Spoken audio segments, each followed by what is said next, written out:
My name is Iris Tmain, and I just turned 18. At my birthday party last night, my dad pulled me aside and whispered, "When this is over, you're going to sign some papers for Uncle Wade. Just a formality." I smiled. I nodded. Then I walked into the kitchen, opened my laptop, and quietly transferred my entire multi-million-dollar inheritance from my grandparents into an irrevocable trust just as a precaution. The next morning, my parents and my younger sister found out that the cabin, the savings, the investments, everything was locked behind a legal wall they couldn't touch. My dad turned white. My uncle, who had already signed a deal to sell property he never owned, called a lawyer. Before I tell you what happened next, please hit like and subscribe. Drop your city and local time below. I love knowing where you're listening from. Now, let me take you back 6 years to a summer at Cedar Lake when my grandfather said something I didn't understand until last night. The summer I turned 12, my grandfather, Harold Tmain, picks me up in his truck and drives me 40 minutes to Cedar Lake. The cabin sits back from the water, surrounded by white pines so tall they block the afternoon sun. The porch sags on one side. The screen door doesn't latch right. It smells like wood smoke and old books and something sweet I can never quite name. "Grab the other end," Grandpa says, lifting a fence rail. I do. We spend the morning replacing 3 rotted posts along the south side. He doesn't rush me. He shows me how to check for soft spots by pressing my thumb into the grain. If it gives, it's done. Inside, Grandma Vivian has iced tea and 2 sandwiches waiting on the kitchen table. The one Grandpa built himself the year they got married. She's reading on the porch when I come out, and she pats the chair beside her. We sit and watch the lake until the light turns gold. "This cabin stays in the family," Grandpa tells me that evening, wiping sawdust off his hands. But family isn't always blood, Iris. Family is whoever shows up. I don't fully understand what he means. I'm 12. I think he's being poetic. He isn't. That whole summer, I come back to Cedar Lake every weekend. I learn where the water heater leaks, which window sticks, how to bleed the radiator. In October, Grandma teaches me to organize the bookshelves by color because it makes the room feel warmer. Grandpa shows me the property line markers, old iron stakes he hammered in himself. I don't know then that my grandfather is already talking to a lawyer about exactly this place, about exactly me. Back home, the air is different. Our house in Ridgemont is fine. 3 bedrooms, a yard that needs mowing, a garage my dad uses as an office for his building supply store. Fine. Not warm, just fine. My sister Kelsey is 10, and she has the bigger bedroom. Redecorated last spring. Lavender walls, a desk lamp that costs more than my entire bookshelf. My room still has the carpet from the previous owners. At dinner, my dad brings up the cabin. "Dad's place is just sitting there losing value," Greg says, cutting his steak. "Property taxes alone are killing us. We should sell it, reinvest." My mom nods. "Makes sense." "Grandpa said the cabin stays in the family," I say. Greg laughs. Not a mean laugh. Worse, a dismissive one. "You were 12, Iris." He was being nice. Nobody asks me anything else. The conversation moves to Kelsey's debate trophy. Regional finalist. Very impressive. And Denise has already framed the certificate. I won the district science fair 2 weeks ago. The ribbon is still in my backpack. After dinner, I clear the plates. On the counter, half hidden under a grocery list, there's a glossy flyer. Ridgeline Development. Lakefront lots. Premium prices now acquiring. There's a handwritten phone number in the margin. I don't know whose handwriting it is, not my dad's. I put the flyer back exactly where I found it, upstairs. I sit on my bed and think about Grandpa's kitchen table. The one he built with his hands. The one where Grandma sets my sandwich without asking what I want because she already knows. I think about the flyer downstairs. Someone is already measuring my grandparents' home in dollar signs. Grandpa Harold dies 2 years later. I'm 14.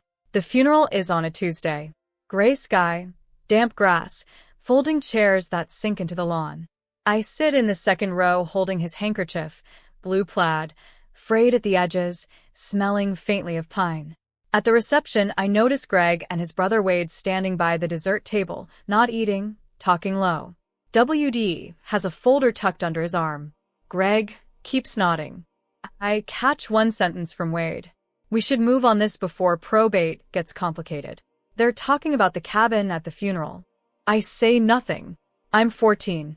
I have no power, no voice, and no idea that my grandfather already accounted for this exact moment. 2 years pass. I'm 16. Grandma Vivian gets sick in March and is gone by June. She holds my hand the last time I visit, her grip surprisingly firm. The cabin is yours, Iris, she whispers. Don't let them take it. Promise me. I promise, Grandma. She squeezes once and closes her eyes. After the funeral, another gray day, same folding chairs. Greg sits at our kitchen table and says to Denise, now we can finally sort out the property. He says it with relief, like something heavy has lifted. That same evening, Wade calls. I hear Greg on the phone in the garage, pacing. Yeah, no, I agree. Let's get it moving. His voice is lighter than it's been in weeks. I'm standing in the hallway holding a glass of water, and I realize something that sits in my chest like a stone. My grandmother's death isn't a loss to them. It's a clearance. I don't cry that night. I make a different kind of decision. I just don't know how to act on it yet. Between 16 and almost 18, the cabin becomes my quiet rebellion.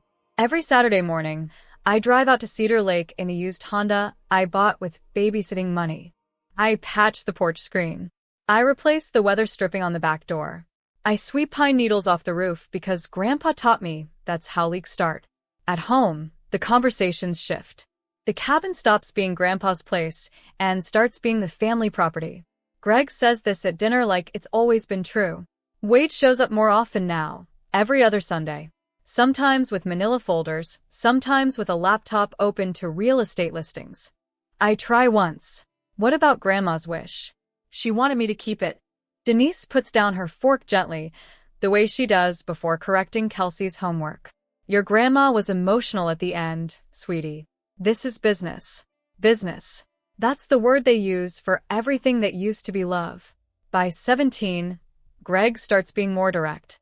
When you turn 18, we'll figure this out as a family. The way he says family. I know it means my way. One November afternoon, alone at the cabin, I'm clearing out the hall closet.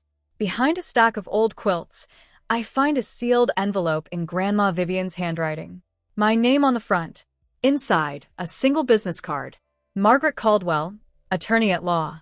Below her name, printed in small type, Temain Family Trust. My hands shake, not from fear, from recognition. Grandma left this here for me to find. She knew I'd be the one cleaning out closets.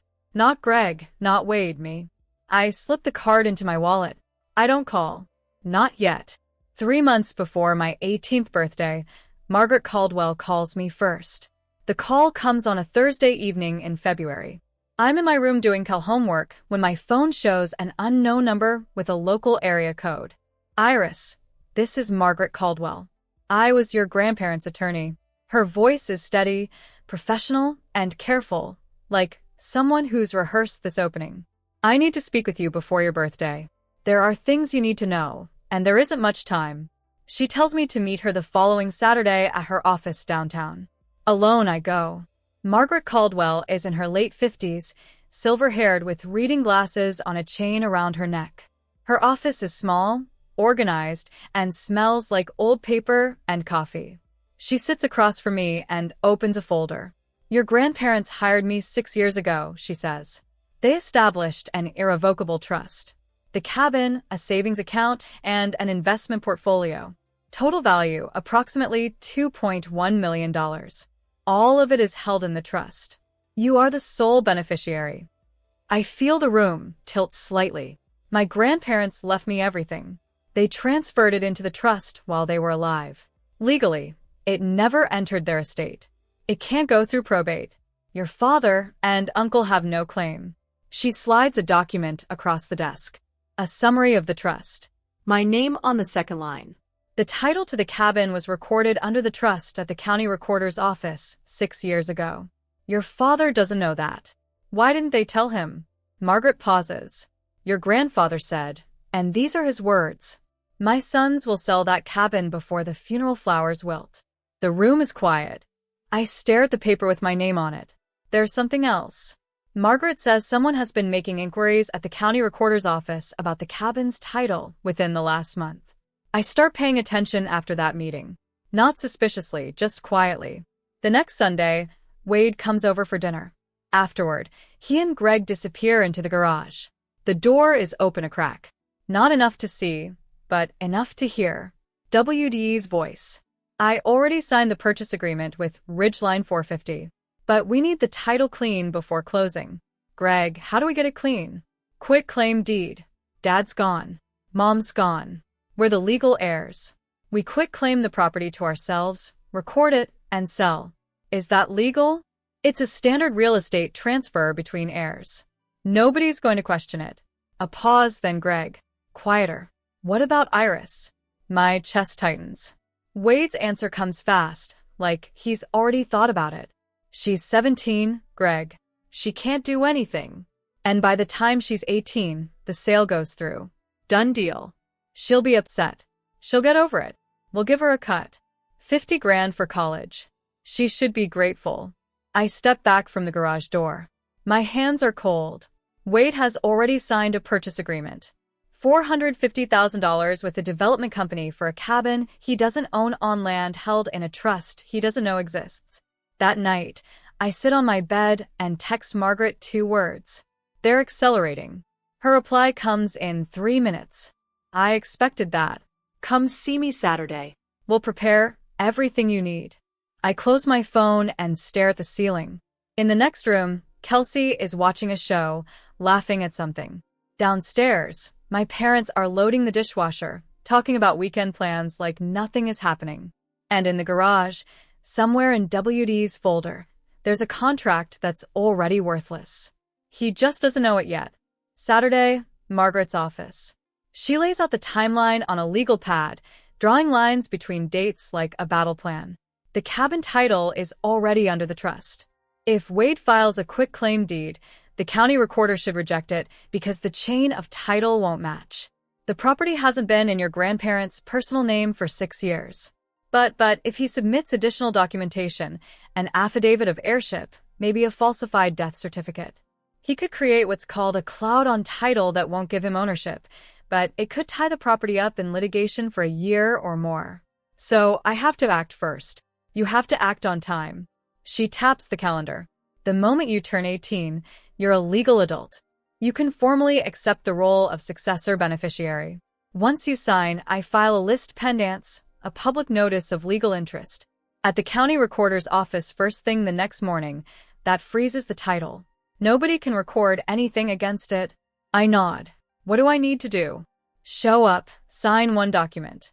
I'll handle the rest. I sit with that for a moment. Should I tell my parents? Margaret takes off her glasses. Your grandfather specifically asked me to protect you, Iris, not to negotiate with them. I drive home. Greg is in the kitchen cheerful. Good news, kiddo. I'm throwing you a birthday party. Whole family, Saturday night. It's a big one. 18, he smiles. Denise smiles. Even Kelsey claps. I smile, too. My dad is planning my birthday party. My uncle is planning to sell my grandmother's cabin. And I am sitting at the kitchen table smiling because in 9 days I am going to let them think everything is going exactly according to their schedule. I'm going to be honest with you. Sitting in my room that night, knowing what was coming was one of the hardest things I've ever done. Part of me wanted to walk downstairs and just say it. Dad, I know. But Margaret was right. If I tipped them off, they'd find another way around it. So I stayed quiet and I waited. Here's what I want to ask you.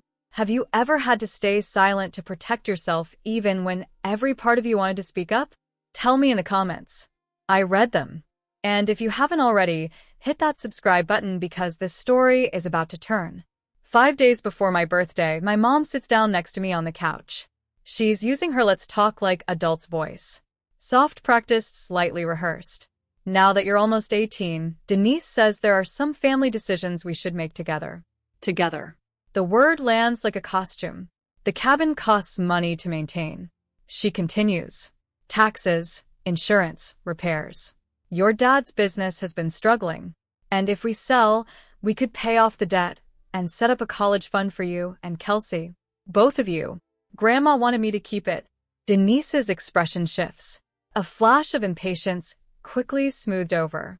Your grandma was very sentimental at the end, Iris, but sentiment doesn't pay property taxes. Greg walks in right on cue. I wonder if they planned this. I've already talked to a buyer, he says. Good price, fair deal. Who's the buyer? He blinks. A development company. Wade knows them. What company? A longer pause. Ridgeline something. They're reputable. I don't push further. I'll think about it. I say. Greg pats my shoulder. That's my girl. He walks away satisfied, like he's just closed a negotiation. Later that night, Kelsey knocks on my door. She's in pajamas, hair still damp from the shower. Iris. Yeah. She sits on the edge of my bed, picking out a thread on the comforter. Mom and Dad keep talking about the cabin at night after I'm supposed to be asleep. She looks at me sideways. They sound different, like they're planning something. Different how? Like they're excited, but also nervous. She pauses. Is something going on? I pull the blanket over her feet. Don't worry about it, Kels. She nods, but doesn't look convinced. I said I'd think about it. That's not a yes. And they know it, which is why they'll keep pushing. 3 days before my birthday, Uncle Wade shows up unannounced.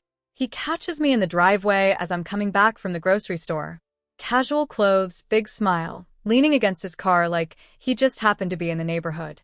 Wade is a real estate agent. Nothing he does is accidental. Hey, kiddo, got a minute? Just want to talk, Uncle Tennis. We sit on the front steps. He leans forward, elbows on his knees. Here's the thing, Iris. That lake lot, just the land alone, is worth $450. I can get us a deal with a buyer I trust. Fast, close, clean paperwork. And what do I get? $50,000 cash for college. I let the number hang in the air. 50 out of 450. WD smiles like I've said something cute.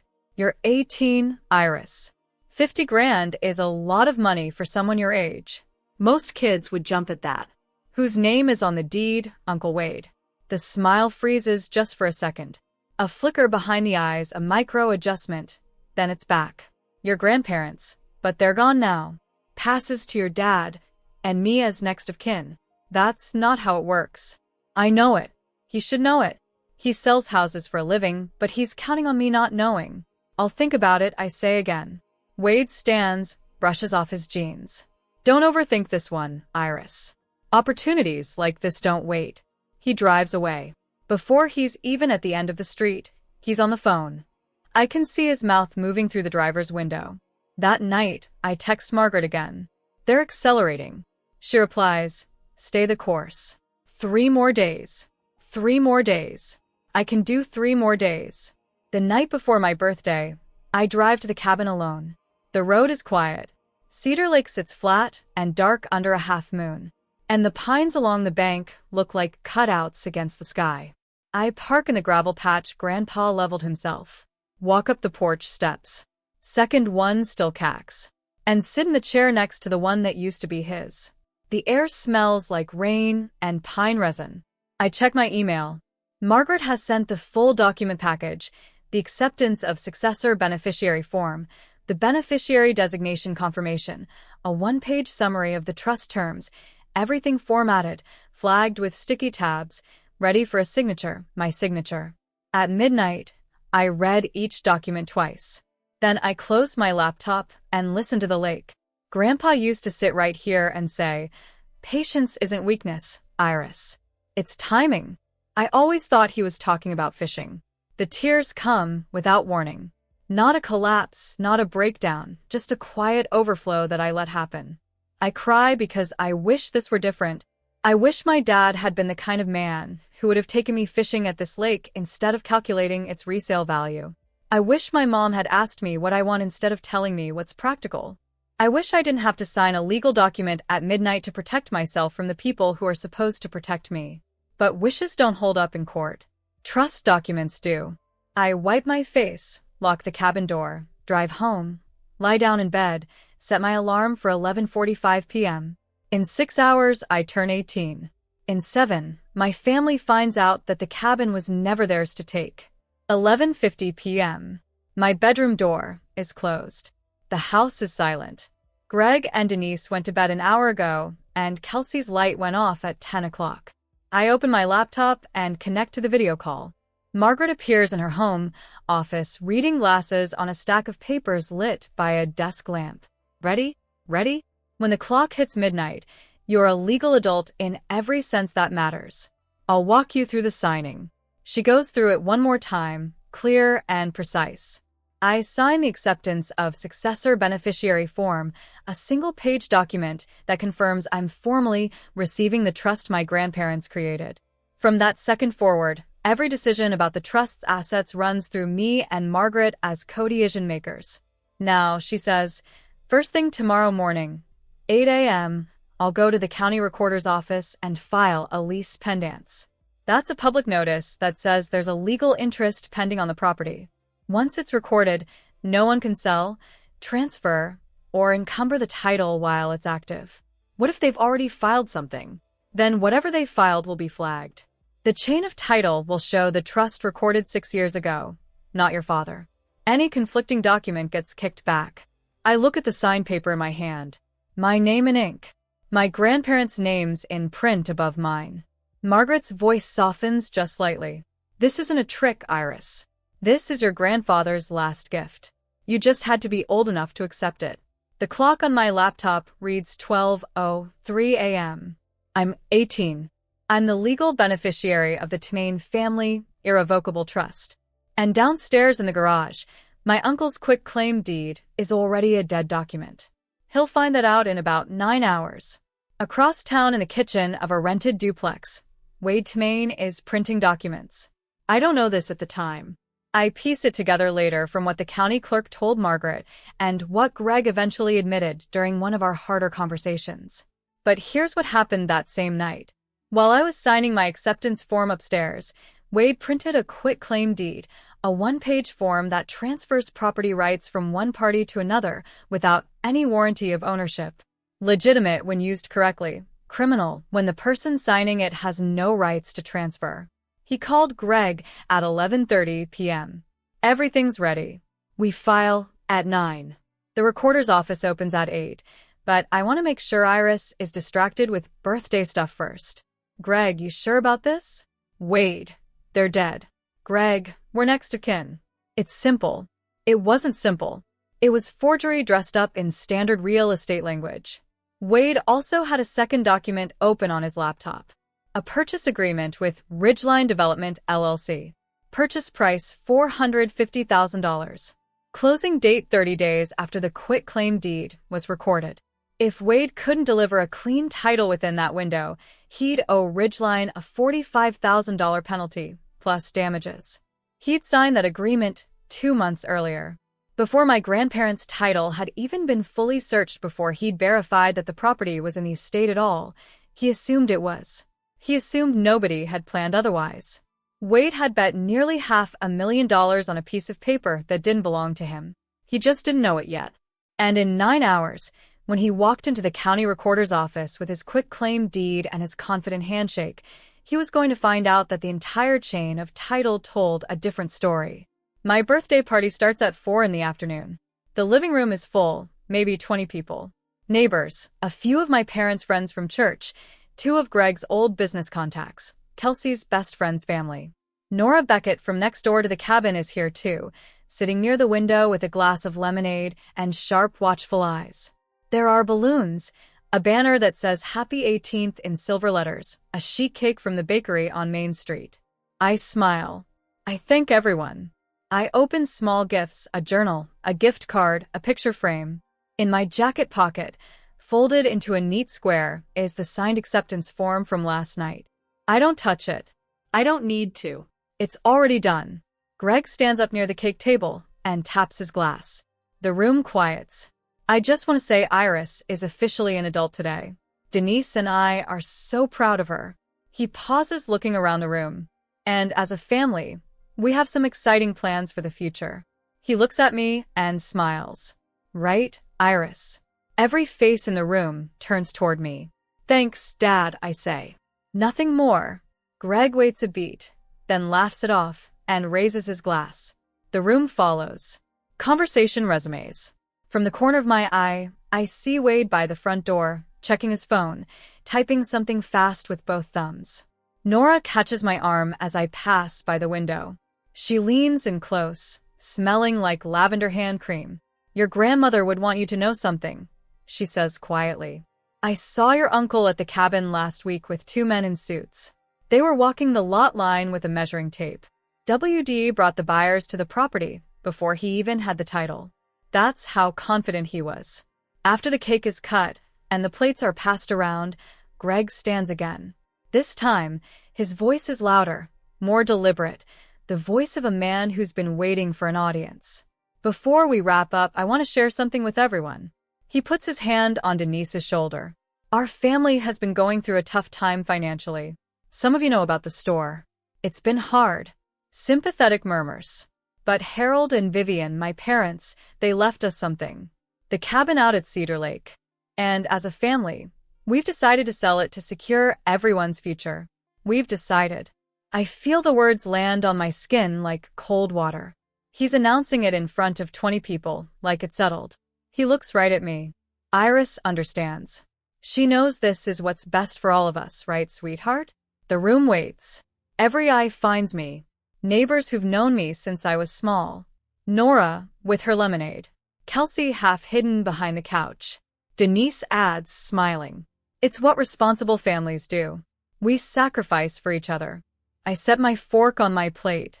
The clink is the only sound in the room. "I never agreed to sell the cabin, Dad." Greg's smile stays fixed, but the muscles around his jaw tighten. "She's kidding. Birthday nerves." "I'm not kidding." WD steps forward from the doorway. "Come on, Iris. This isn't the time or place." I pick up my glass of water, take a slow sip, and set it down. "You're right, Uncle Wade. This isn't the time." I hold his gaze. "The time is 8 a.m. tomorrow morning." Silence. WD's phone buzzes in his pocket. He doesn't check it. No one in the room moves. The guests start leaving after that. Polite goodbyes, tight smiles, the kind of exit people make when they can feel a storm building inside someone else's house.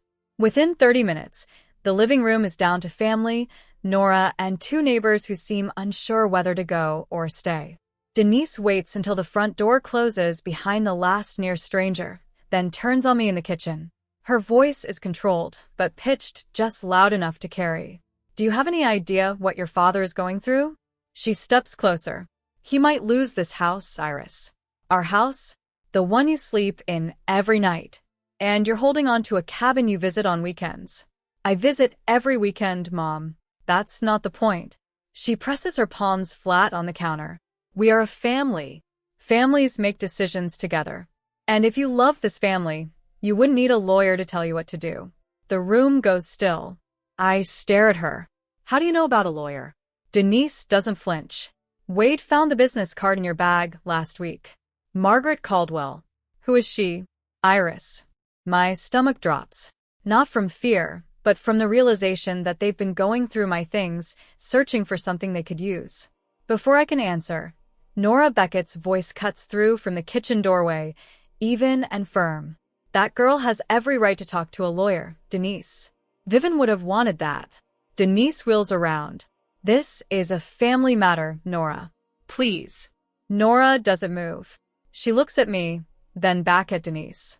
"Vivian was my friend for 40 years. I think I know what she wanted." The silence between them could crack glass.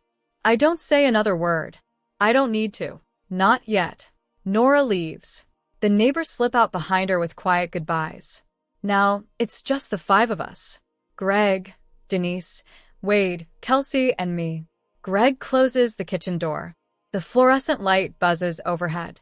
He pulls out a chair, sits down, and folds his hands on the table like a man about to deliver terms. "Here's what's going to happen, Iris." His voice is low, deliberate. "Tomorrow morning, Wade and I go to the county office. We file the paperwork. The cabin sells. You get your share, a fair share, and we move on as a family." "What's my share?" $50,000. "Out of how much?" Greg doesn't answer. Wade, leaning against the door frame, fills the gap. "Don't make this harder than it needs to be." I look at my dad. And if I say no, Greg's jaw sets. If you fight this, you're on your own. No more help with college. No more living under this roof. The kitchen is very quiet. The faucet drips once. You're threatening to kick me out on my 18th birthday. I'm asking you to be part of this family. I push back from the table. Stand up. My voice is steady even though my hands aren't. I am part of this family, Dad. I'm the part that keeps promises. I walk past Wade, past Kelsey, who's sitting on the stairs with her knees pulled to her chest, and I go upstairs. I close my door. I sit on the bed and breathe. Greg thinks his deadline is 9 a.m. at the county recorder's office. He doesn't know that Margaret's deadline is 8. I sat on my bed that night holding the acceptance form I'd already signed at midnight. My dad had just threatened to remove me from my own family if I didn't hand over a cabin that was legally mine. My mom said I didn't love them. My uncle was planning to file a forged deed first thing in the morning. And all I could think was my grandmother was right. She knew exactly who they would become when the money was on the table. And she planned for it years before it happened. If someone you loved ever prepared something to protect you, even after they were gone, I want to hear about it. Tell me in the comments. Now, let me tell you what happened. At 8 a.m., the county recorder's office opens. The fluorescent lights flicker on. A clerk in a blue cardigan unlocks the front counter. Margaret Caldwell is the first person through the door. She's wearing a gray blazer and carrying a leather folder. She approaches the counter, presents 2 documents, a certified copy of the Tumain Family Irrevocable Trust and a list pendants notice, and asks for them to be recorded against the Cedar Lake property. The clerk reviews the paperwork, checks the existing title records, and stamps it recorded. Done. From this moment forward, anyone who pulls the title on the Cedar Lake cabin will see notice of pending legal interest. Tumain Family Irrevocable Trust Margaret Caldwell Trustee Iris Tumain Beneficiary at 8:14 a.m. Margaret calls me. It's done. The list pendants is recorded. The property is flagged. Whatever they bring in will be rejected on chain of title grounds. I'm sitting at the kitchen table eating cereal. Greg is upstairs getting dressed. Denise is making coffee. Normal morning sounds. Water running. A closet door. The clink of a belt buckle. At 8:30, Greg and Wade come downstairs together. Greg is wearing a button-down shirt, his business shirt, the one he wore to bank meetings before the store went under. Wade has a folder tucked under his arm. Same folder as always. We'll be back by lunch, Greg says, grabbing his keys. I look up from my bowl. Good luck, I say. Greg pauses in the doorway, looks at me. Something in my voice, maybe, or something in my face. Then he turns and walks out. I rinse my cereal bowl. I dry it. I set it in the cabinet and I wait. I'll never know exactly what their faces look like, but I know what happened because Margaret was still at the recorder's office when they walked in. She stayed on purpose. 9:05 a.m. Wade approaches the counter. He slides the quick claim deed across with a confident nod. Greg stands behind him, hands in his pockets, looking around the room like they'll be in and out in 10 minutes. The clerk takes the document, types the parcel number into the system, reads the screen, types again, then she stops. I can't record this document, sir. WD leans forward. Excuse me. The property title is held under the Tumain Family Irrevocable Trust. It was recorded in 2020. There's also a list pendants filed this morning. That's impossible. Wade says my parents own that property. Sir, the deed was transferred to the trust 6 years ago. The chain of title is clear. This quick claim doesn't match the current ownership record. Greg steps up beside Wade. There's no trust. Our parents never mentioned a trust. The clerk glances between them. I'd recommend you speak with the trustee listed on the filing. A Margaret Caldwell. WD's hand goes flat on the counter. His face drains. Margaret's name, the name on the business card they found in my bag, is now on a public record they can't erase. Greg turns to Wade slowly. You said this was simple. I didn't know about any trust. You're a real estate agent, Wade. How did you not check the title first? Wade opens his mouth, closes it, opens it again. The clerk says evenly, Gentlemen, I'll need you to step outside if there's a disagreement. Margaret, seated in the waiting area near the door, watches them leave. She doesn't say a word. She doesn't need to. The call comes at 9:22 a.m.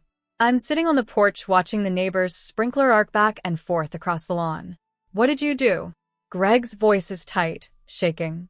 I can hear traffic behind him. He's in the parking lot. I accepted what Grandpa and Grandma left me. That's all. You went behind our backs with some lawyer we've never heard of. Margaret Caldwell has been the trust attorney for 6 years. Dad, you just never asked.